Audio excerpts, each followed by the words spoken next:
বর্তমান এই ভয়াবহ ফিতনার যুগে নিজের ও উম্মার ঈমান বাঁচাতে মারকাজি ব্যবস্থার সাথে জুড়ে থাকার কোনো বিকল্প নেই। আমাদের মনে রাখতে হবে, একটি কেন্দ্রীয় মারকাজ বা ব্যবস্থা না থাকলে দ্বীনের অন্যান্য মেহনত, চাই তা শিক্ষা হোক বা দাওয়াতের ময়দান, সবই একসময় লক্ষ্যভ্রষ্ট হয়ে যায়। শয়তান এবং বাতিল শক্তি সবসময়ই চায় মুমিনকে কেন্দ্র থেকে বিচ্ছিন্ন করতে। এ কাজে তারা আমাদের প্রিয় পরিবার কিংবা অর্জিত সম্পদের মোহকে ঢাল হিসেবে ব্যবহার করে, যেন আমরা ইজতেমাইয়াত বা ঐক্যবদ্ধ শক্তি থেকে ছিটকে পড়ি।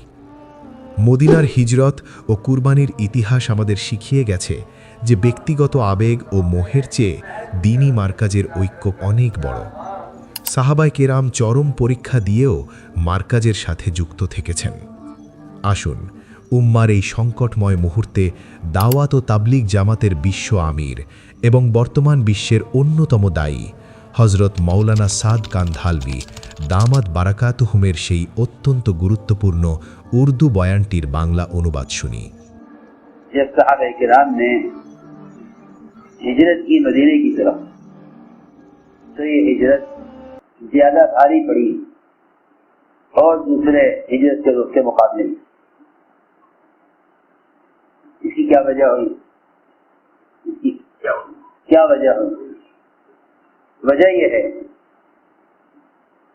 कि शयातीन और कुफ्फार वो ये नहीं चाहते कि हिदायत के आम होने और दीन के कायम होने के लिए कोई मरकजी मकाम कायम हो।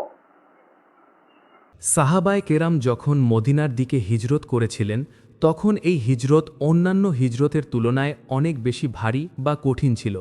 এর কী কারণ ছিল? কারণটি হল, শয়তান এবং কুফফাররা অর্থাৎ অবিশ্বাসীরা কখনোই চায় না যে হেদায়েত আম করার জন্য এবং দ্বীন কায়েমের জন্য কোনো মারকাজি মাকাম বা কেন্দ্রীয় স্থান তৈরি হোক। कोई मरकजी मकाम कायम हो। अगर मरकजी मकाम नहीं होगा तो उम्मत के जितने भी दीन के शोबे हैं, चाहे वो दर्स तदरीस हो या दावत व तबलीग हो, उम्मत इन शोबों की के कायम करने की मेहनत में मुजतमा नहीं रह सकेगी। যদি কোনো কেন্দ্রীয় বা মারকাজি মাকাম না থাকে, তবে উম্মতের দ্বীনের যতগুলো শাখা আছে, চাই তা দর্স ও তদরিস হোক কিংবা দাওয়াত ও তাবলিগ হোক, উম্মত এই সব শাখাগুলোকে মেহনতের মাধ্যমে একত্রিত করতে পারবে না। मैंने अर्ज किया कि जो तकालीफ सहाबाए किराम ने मदीने की तरफ हिजरत करने में बर्दाश्त की, वो तकालीफ और दूसरे इलाकों में हिजरत करने में पेश नहीं है। क्या वजह है? वजह यह है कि अल्लाह रब्बुल इज्जत को इस्लाम को फैलाने और इस्लाम को कायम करने के लिए मदीना मुनव्वरा को मरकजी मकाम देना था। क्या था? मरकजी मकाम। আমি আরজ করেছি যে সাহাবায়ে কেরাম মদিনার হিজরতে যে তাকলিফ বারদাশত করেছেন তা অন্য কোথাও করতে হয়নি। এর কারণ হল, আল্লাহ রব্বুল ইজ্জত ইসলামকে ছড়িয়ে দেওয়ার জন্য এবং ইসলামকে কায়েম করার জন্য মদিনা মুনাওয়ারাকে মারকাজি মাকাম বানাতে চেয়েছিলেন। এ কারণেই হুজুর সাল্লাল্লাহু আলাইহি ওয়াসাল্লামের পিছু নেওয়া হয়েছিল, যাতে তিনি মদিনায় না পৌঁছাতে পারেন। এরপর যেসব সাহাবা হিজরত করেছেন, লুকিয়ে লুকিয়ে হিজরত করেছেন। কুফফাররা চেষ্টা করেছিল যাতে সাহাবারা এক জায়গায় জমা হতে না পারে, মারকাজি মাকামে দ্বীনের মুজাহিদরা যেন জমা হতে না পারে, যাতে সেখান থেকে ইসলাম না ছড়াতে পারে। এটাই ছিল বাতিলের আসল চেষ্টা। এ কারণেই মারকাজি মাকাম থেকে মানুষকে বাধা দেওয়া বাতিলের একটি প্রাচীন দস্তুর। তাদের উদ্দেশ্য ছিল যাতে মুসলমানদের ইজতেমাইয়াত তৈরি না হয়, কারণ ঐক্যবদ্ধ হলে দ্বীনের দাবিগুলো পূরণ হবে। তাই তাদের ছত্রভঙ্গ করে দাও, যাতে ইসলামের প্রচার থমকে যায়। আপনারা একটু খেয়াল করুন, যারা মদিনায় হিজরত করেছিলেন তাদের ওপর কি কি হালত এসেছিল। উম্মে সালামা, আবু সালামা এবং সালামা, বাবা, মা ও সন্তান, এই তিনজন এমনভাবে বিচ্ছিন্ন হলেন যে তাদের হিজরত থেকে রোখার জন্য কুরাইশরা চরম জুলুম করেছিল। 1 বছর পর্যন্ত সন্তান একা ছিল, মা একা ছিলেন এবং বাবা একা ছিলেন। উম্মে সালামা রাদিয়াল্লাহু আনহা প্রতিদিন মক্কার পাহাড়ের ওপর এসে বসে থাকতেন এবং রাত পর্যন্ত বসে থেকে কাঁদতেন। 1 বছর পর কুরাইশদের কিছু যুবকের মনে দয়া হলো। তারা বলল, এই মহিলার ওপর আর কত জুলুম করবে, একে তার স্বামীর কাছে যেতে দাও। এরপর 1 বছর পর তাকে তার সন্তান ফিরিয়ে দেওয়া হলো। আমি আরজ করছি যে মার্কাজি মাকামে যারা আসতে চায় তাদের জন্য বাধা সৃষ্টি করা কুরাইশদের পুরাতন মামুল ছিল। কুফফার ও মুশরিকরা চেষ্টা করত যাতে দ্বীনের ঐক্যবদ্ধ কাজের মাধ্যমে ইসলাম কায়েম না হতে পারে। এমনকি কেউ যদি হিজরত করে চলেও যেত তবে তাকে ফিরিয়ে আনার জন্য এবং তাকে ফিতনা বা বিপদ বা পরীক্ষায় ফেলার জন্য তারা বিভিন্ন অপকৌশল ও হাতকণ্ডা ব্যবহার করত।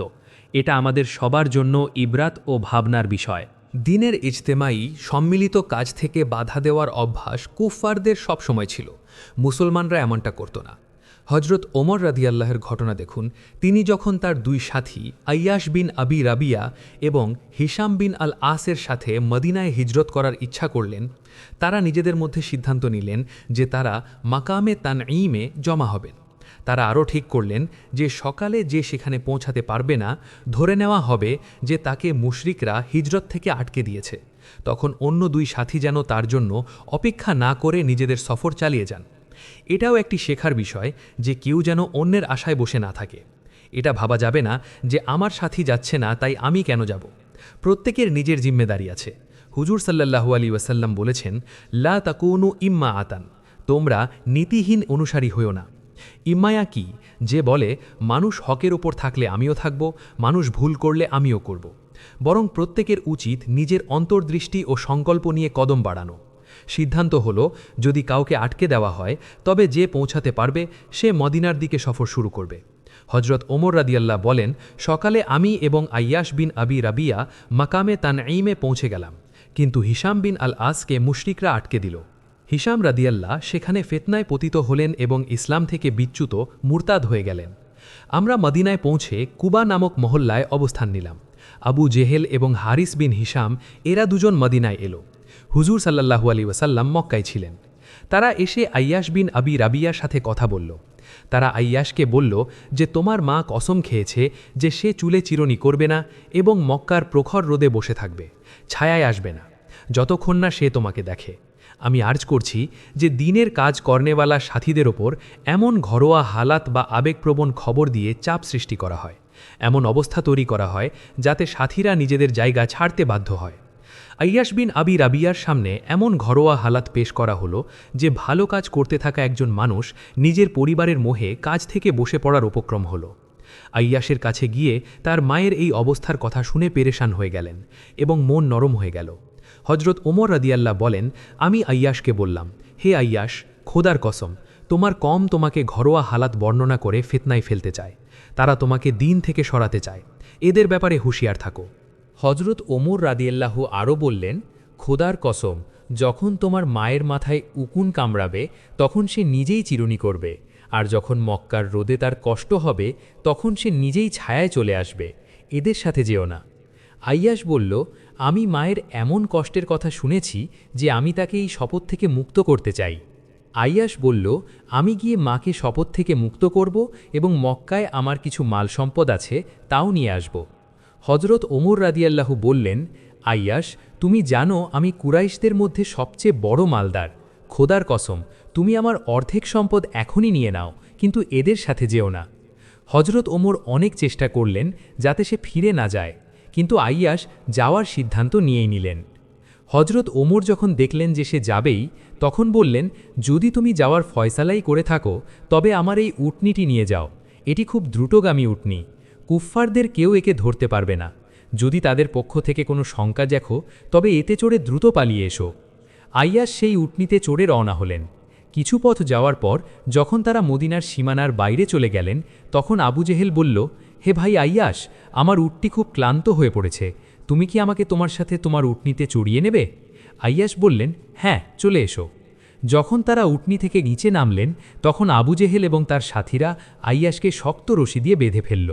আমি আরজ করেছি যে দ্বীনের কাজ করনেওয়ালাদের উপর বিভিন্ন হালত পেশ করা হয় যাতে তারা প্রভাবিত হয়ে দ্বীন থেকে সরে যায়।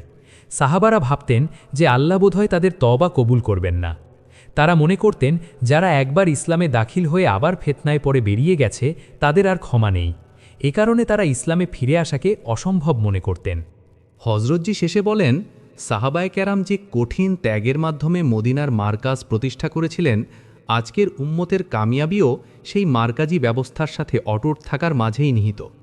কেন্দ্র বা মারকাজের সাথে জুড়ে থাকা কেবল সাংগঠনিক বিষয় নয়, বরং এটি দ্বীনকে সঠিকভাবে রক্ষা করা এবং প্রচার করার একটি সুন্নতি ও অপরিহার্য তরিকা।